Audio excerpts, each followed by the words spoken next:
All right. Good afternoon and good morning for those connected from overseas. Welcome to this summer edition of Sharelock webinars. And today it's me, Andrea Rossi, and Christian Lucci, CEO of Sharelock. Before we get started, let's make a quick sound check and please write anywhere you want in the chat. Yeah, probably the chat is the best place if you can hear me properly and if you can see me properly, because we just had few issues a few days ago with a different webinar. And so I just want to make sure that it's all fine. Okay, good. All right, so let's get it started. It's gonna be a 30-minute-ish type of webinar. Let's go on presentation mode and let's get it started. So today it's going to be partly a slide deck and partly a demo. For the sake of timing in a webinar, we're going to be a bit squeezed and focusing on the main USPs that we have as Sharelock. So let's get it started from who we are. So Sharelock is a product company. We have built what we think and what we call a next generation or new age identity and security behavior analytics. It's been built recently over the last 2 years and a half. So it's been built with the latest and the greatest of the technology and machine learning models that you can imagine. And the team has a strong root in former startups, specifically Cross Ideas. And quite uniquely for a startup company like we are, our platform, not just the component, but the platform, has just been awarded a patent covering our entire architecture, which is quite unique. So that's Sharelock. Let's talk about what we do, and specifically started from the market shift, which is happening not now, I think it started 2 years ago, in the security market. There is a shift from IOC, indicators of compromise, to IOB, indicators of behaviors. So if you look at a bunch of the technology, which is still out there for security, in essence, they look at the footprints, and the determination whether it's an attack or not, it's based on the size of the footprint, where is the footprint, the shape of the footprint. Is that a wolf or a man or a bear, whatever.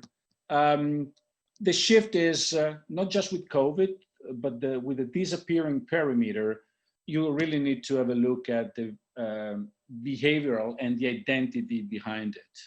Because, you know, this gentleman wearing a nice suit and a nice leather blue bag might be having very legitimate footprints, but could perform something very risky like a data exfiltration. This entire shift, it's nicely described in an article from Forbes. You can find it on our website as well, referenced, as well as many other external articles that are describing with some level of details this shift, which is happening in the market.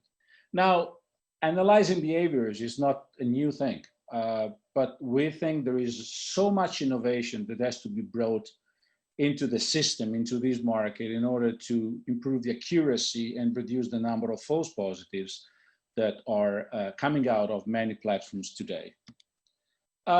So let's talk a bit about Sharelock and our role in the global landscape of security, so to say. So you are well aware that there's a bunch of security infrastructure. Some of it is identity unaware. Some of it is identity aware. In other words, the logging of that specific infrastructure traces some sort of the identity or the account information. All this stuff is well connected to CM platforms. And in a nutshell, the CM platforms are built on rule modeling, and they are very well suited for analyzing the footprints.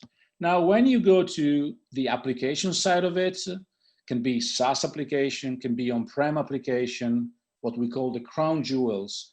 This stuff is rarely connected to the CM platform. And the reason is not just political, it's because there is a difference in the logic behind it. Applications are used by humans, by identities, and the behavior of using the applications in conjunction with other behaviors is what we help to detect and remediate. So in a nutshell, what we do is we take logs or incoming data streams of behaviors from this set of 3 domains, including the identity-aware security infrastructure, which is mainly the VPN. And we do 3 things. We collect data, and with that we learn, okay? Any machine learning system learn, and set the baseline for each individual user.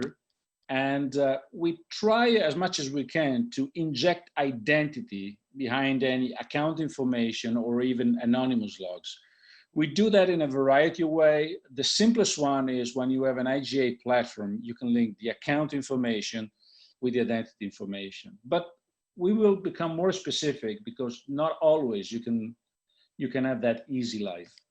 But ultimately, what we do is once we define a baseline of behavior for each employee or contractor that you want to put under control, we detect anomalies. Now, let's take a look at what type of anomalies we detect. As we said, we are really focused on protecting the crown jewels, and we are addressing 2 perspectives of protection. The first protection is about detecting threats.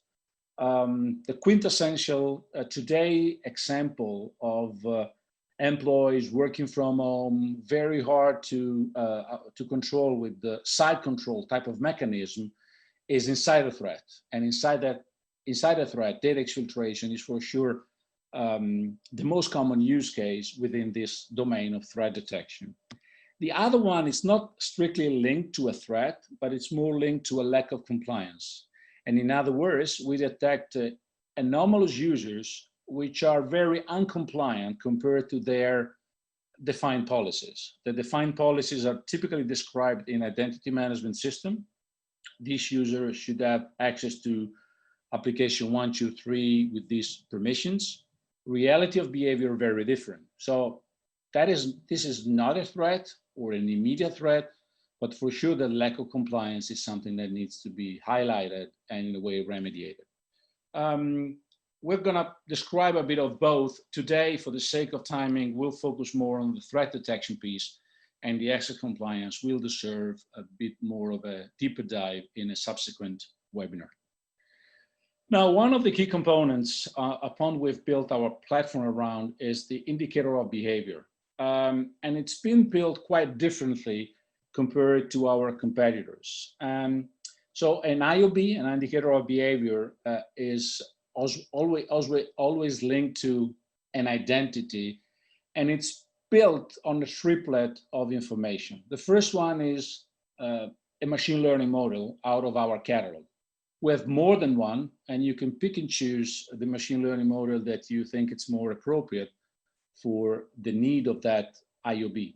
The second one is the data set that simply said means the log coming out of an application. Could be SAP, could be Office 365. And the log field is a specific field within the log record which you want to put under control. And an example is you might want to define a baseline for each user on the average attachment rate to emails. And that's very simple to be done in our system, but it's just one of the anomalies that you want to put under control. Now, we are going to put a bit of focus during the demo on showing you how easy it is to build this IOB. But in a nutshell, let me summarize some of the key benefits built upon the way we built these IOBs. First of all, these IOBs we can build more than one on the same data set. So on SAP or Office 365, you can build more indicator of behavior. So to detect possible multiple anomalies for the same user on the same incoming log file from, example, Salesforce. We define behavioral baselines for each user. Again, this is not common in the market. This is quite a differentiator that we found out. But the benefit for the client is that we don't need a critical mass of users and historical behaviors to operate. In other words, if your company is one-man company but very risky, we can build a reliable behavioral baseline just for that user. And the last but not least is a lot of people are talking about machine learning, but then you always need to put your hands into the model configuration. With us, you just use it as it is. So no need for machine learning expertise, which you know well, it's quite of a rarity into most of the enterprises today. And as we say, I think we've built this idea around this Agatha Christie saying that 3 coincidences are a proof. So this ability to build many indicators, it's the only way to really get the right threat and specifically minimize the number of false positives. Now you can build, and this is just an example out of what we can build, but you know, in essence, the behavioral indicators they always start with the word unusual something, okay? And you can find here unusual activity, unusual attachment size. Very typical in the applications, you have an unusual sequence of transactions. So when you put all these things together individually, each indicator of behavior doesn't mean much. I mean, it's a change of behavior, but could have many reasons for that to happen. But when you start to put together too many coincidences, as Agatha Christie was saying, you start thinking differently. So if this guy has logins from unusual locations, and an unusual attachment size to emails, and an unusual transaction sequence on SAP, and maybe an unusual working habit, then probably this is a suspect data filtration by a specific Mr. X. Now, this unusual is not linked to rules, or if above 3, then it's unusual. No, it's based on his specific behavior, and basically this Mr. X is compared against his specific behaviors along the coordinates of this different indicator of behaviors. Now, behind the scenes, we do all this stuff using a machine learning algorithm from 2 domains. The first domain is specifically on anomaly detection. And we made a deliberate choice to do as much as we can to keep our models unsupervised, meaning your customer, or you, if you are a customer, your IT guys don't need to prepare a log file which is tagged or labeled so that the machine learning model can know what is right or what is wrong, because that's undoable in most of the companies. So unsupervised means that you install this stuff into the client or use it SaaS, you start taking the log file from day one, and we learn without the need of being told what is right and what is wrong. The second part is a different set of machine learning algorithm, and they are addressing a different problem, which is enriching a bunch of anonymous log files where the account ID or account-related information can be used to link it to an identity. This is quite of an effort today for a small company like ours to build and maintain our own machine learning models, so to really address this original sin of application security, where many log files, they don't contain any identity-related information, and we need to infer to the identity behind it. We don't have time today to get into the nitty-gritty details, but believe me, there is a word of innovation coming out of here. Now, briefly, because you're going to see that in the demo, we have 2 sort of stories for 2 different buyers within the company. So the first one is a sort of, I would say, classic cybersecurity story where you detect a threat and you perform an investigation, and you will see that during the demo. The second angle, as I said, it's more related to compliance and typically speaks to a different person within the clients, more of an identity management or audit and compliance type of guy, not a security guy necessarily. And this is addressing a very basic need. Try to detect the gap between the as-is state versus as should be described in identity management systems, and try to close the gap through recommendations. Again, lack of compliance does not mean threat, but for sure could mean a fine, could be money, because if your audit shows some lack of conformities, that is translating to money as well. Voice of the customer. This is a nice quote from one of our clients, a global financial information provider, not strictly in the banking space, but these guys spend a lot of time building stuff on their own and testing some vendor from maybe Israel, proclaiming, myth and great things that could be done. The reality is none of these other vendors were matching the simplicity that we could show to them. So this client is live, up and running, and it was quite amazed to find this innovation coming not too far away from where their headquarters in Italy is. Now it's demo time, so let me stop and hand over to Christian. He will take you through the product, and it's gonna be 10-15 minutes, then we reconvene briefly for the final 2 charts and Q&A. Christian, the stage is yours. Okay, thank you, Andrea. Good afternoon to everyone. So let's go. This is our dashboard, the entry point where we can find a summary of the current situation of the system. We can see here the number of alerts triggered, and here the real-time data that are flowing to the system. There are no linked systems in this environment. It's a static environment, so there is no data flow right now. In the central part, we can see the big numbers relating to accounts, users, assets. The system warns us about the number of inactive accounts, the number of ghost accounts and orphan accounts. We find then inactive users, risky users, and inactive assets. Assets means database, workstation, and so on.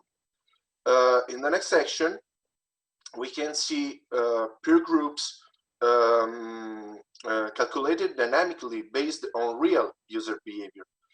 So not a static clustering based on a single attribute such as organizational unit, location, or user manager, but a clustering based on users' real behavior. Clicking on this group, for example, we can see its population, and we can see users who are part of it. I want to explain now the difference between risk and anomaly. The anomaly for us is a single signal that warns us that a given behavior is different than its baseline. And this is not necessarily a bad thing. It can be due to a normal or controlled, even like corporate structuring, deployment of a new application, introduction of a new business process, and so on. The risk is instead calculated after the modeling of a threat, and it's a correlated set of anomalies that is indicating a real dangerous scenario due to an attack pattern of some kind. So we can see here the top anomalies users ordered by global anomaly score. Among these, there may be users who are protagonists of some threat and users who are simply anomalous. This to say that even if no threat is modeled, without any type of configuration, the system automatically uses indicators of behaviors to detect behavior anomalies. So, going now to users' behavior and looking for Oscar Wilson, we can analyze his data and his behavior. In the central part of the view, we can see 4 tabs that show us in detail the daily behavior of the user, the order, and other important details about the context in which he's moving.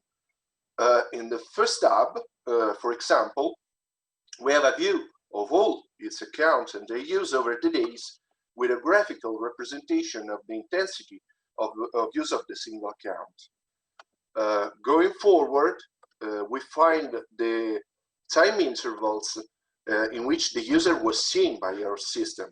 We can see the user's working days week by week divided by hours that we can inspect simply clicking on it and reading more details. in the last tab, instead, we can see the behavioral group of the user. And here we can see who are his peers. A very simple and quick way to see if there are anomalies about his behavior and his peers. Let me say, in a perfect world, a developer should be in a group with other developers and should not be in a group with the sales, for example. Finally, we find the timeline related to all the accounts associated with the users. In particular, we can note that its percentage of anomaly regarding the use of SharePoint download folder is 99%. Going into the details of this indicator, we can see why the user is anomalous, and downloading here the related log, we can do all the analysis we need. In this case, we can see his baseline about the number of accesses to this folder and his current behavior. So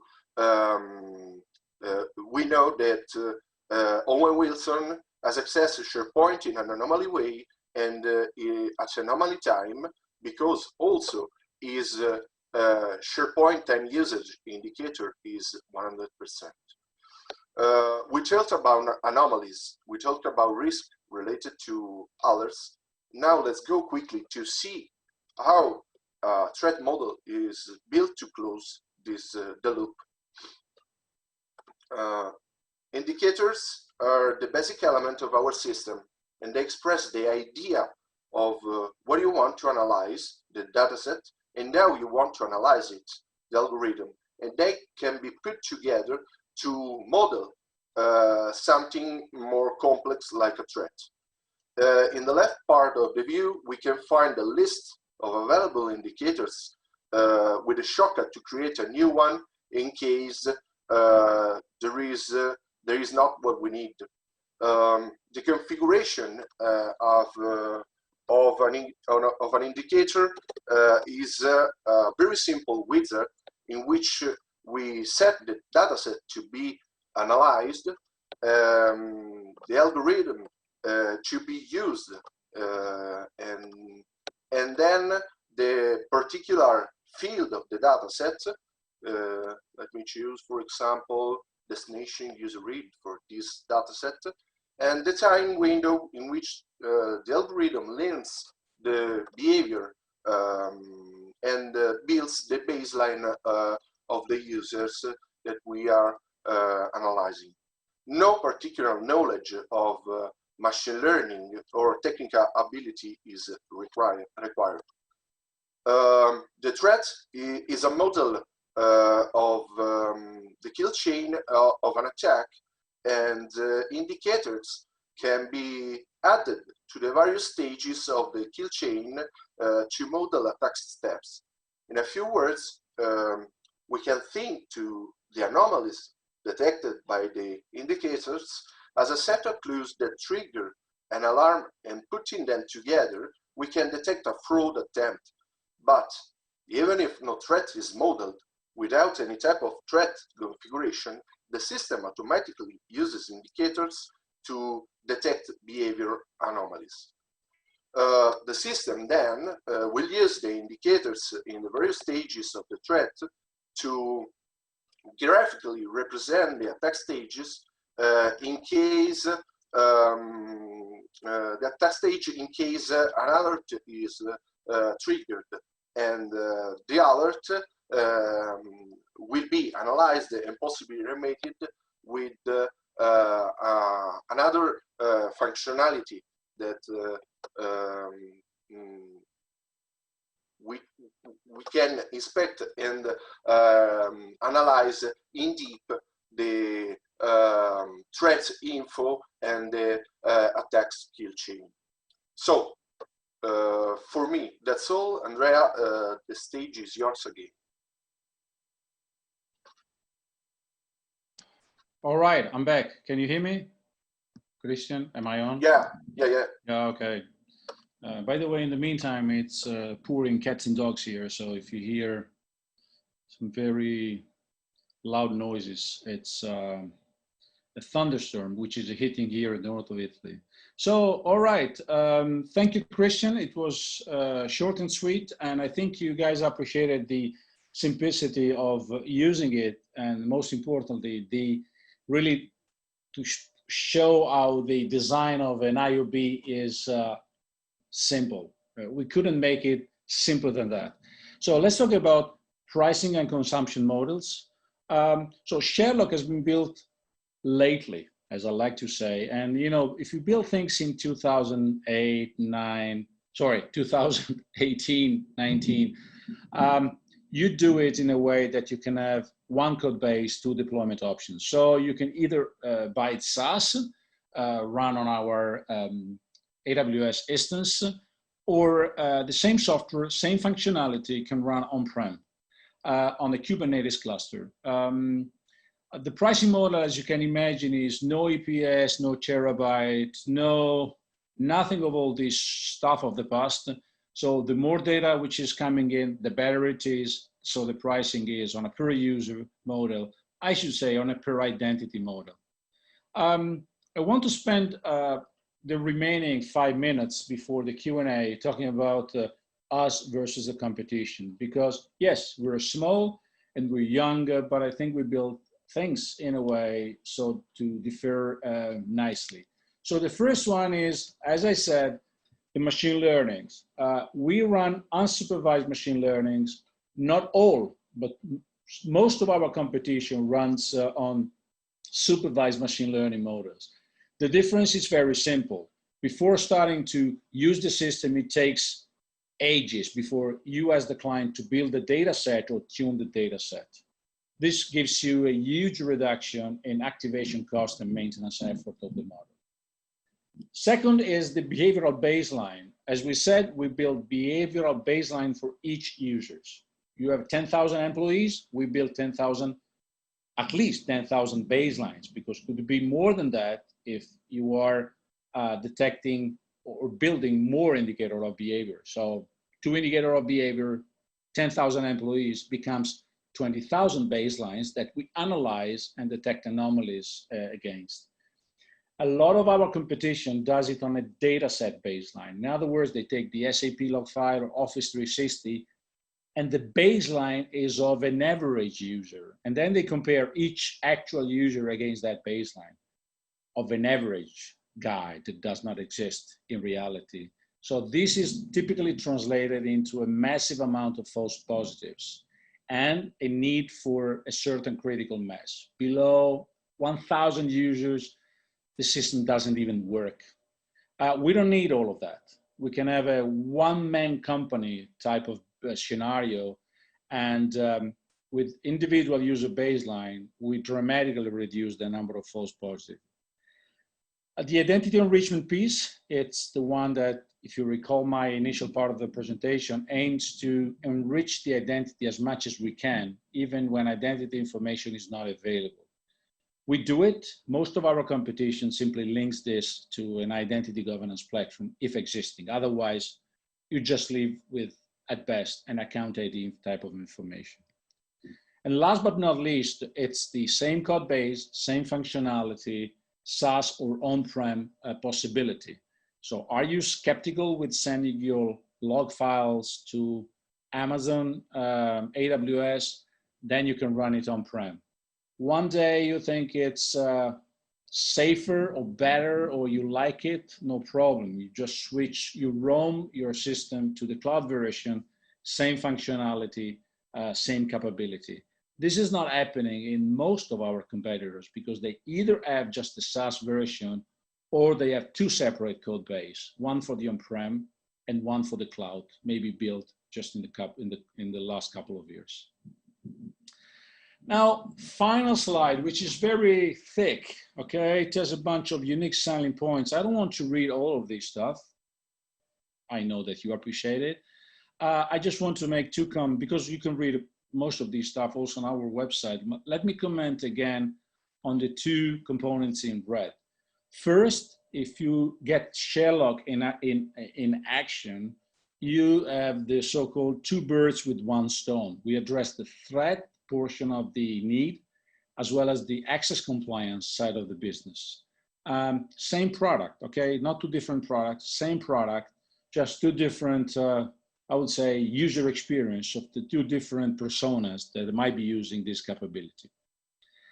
The other one which I like to highlight is that our technology is patented, which is quite unique for a small startup like our size. We spent well over 18 months to go through the process, and we got awarded a patent a month ago. So you can look for us on Google Patent in the Italian Library of Patents. And again, it's not on a piece of the puzzle, it's on the entire picture. So we patented our behavioral way, our architectural footprint on the way we detect behavioral anomalies. That's it. So I think we made it nicely in 32 minutes. Now it's time for questions and answers.